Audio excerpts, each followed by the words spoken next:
Selamat datang di channel ini. Di sini kita akan menjelajahi berbagai hal menarik dan seru bersama-sama. Jadi pastikan untuk tetap terhubung dan jangan lupa subscribe untuk tidak ketinggalan konten-konten menarik selanjutnya. Ayo kita mulai.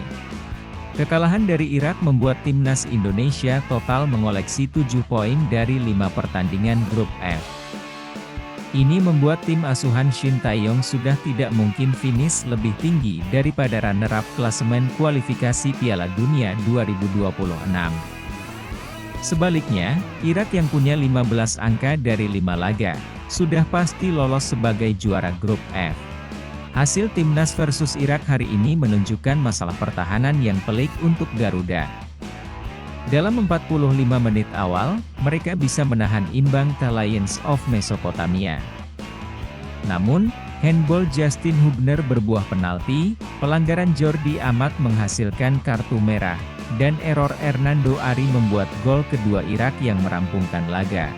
Dalam laga timnas Indonesia versus Irak, pelatih Shin Tae-yong menurunkan formasi 3-4-3 dengan hanya 2 pemain yang berlaga di liga lokal.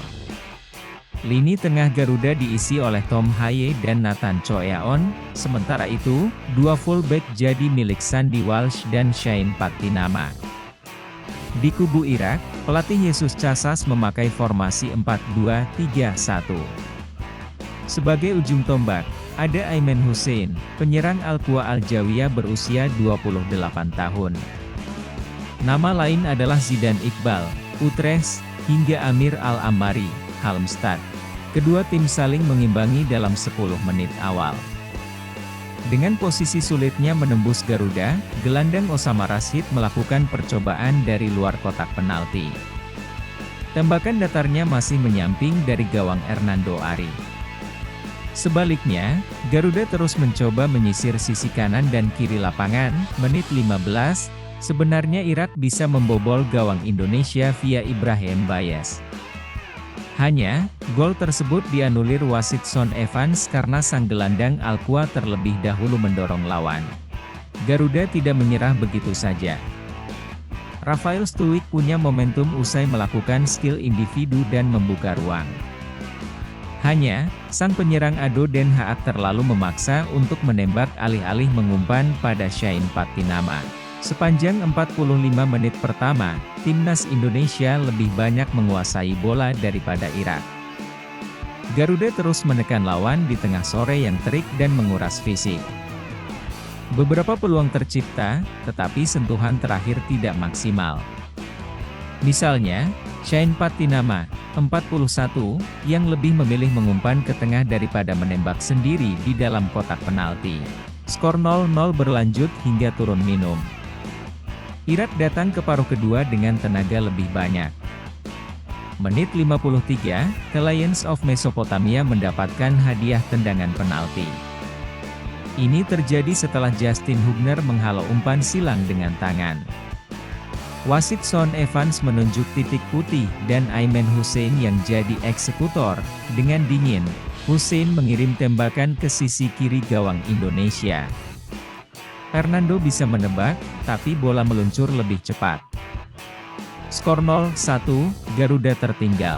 Situasi semakin rumit ketika Jordi Amat melanggar Ali Jassim pada menit 59. Son Evans langsung memberikan kartu merah untuk sang kapten timnas Indonesia. Formasi langsung berubah.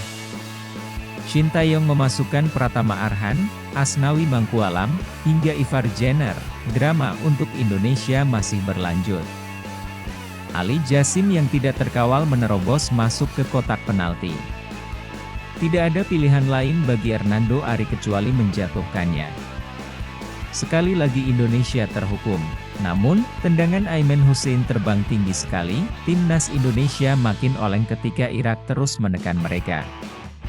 Namun, sempat ada momentum besar ketika Ragnat Oratmangoen dipepet 2 pemain memburu bola ke gawang Irak. Aksinya hanya berbuah tendangan sudut. Momentum kehancuran timnas Indonesia datang pada menit 88.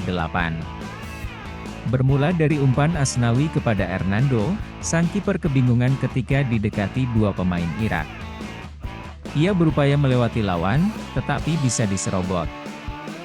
Dengan mudah, Ali Jasim membidik gawang yang sudah kosong. Skor akhir 0-2, Timnas Indonesia gagal membalas dendam kekalahan 5-1 di Basra. Selain itu, misi lolos ke ronde ketiga harus ditunda setidaknya hingga laga kontra Filipina. Pencetak gol, Aimen Husin 54, Ali Jasim 88, penalti.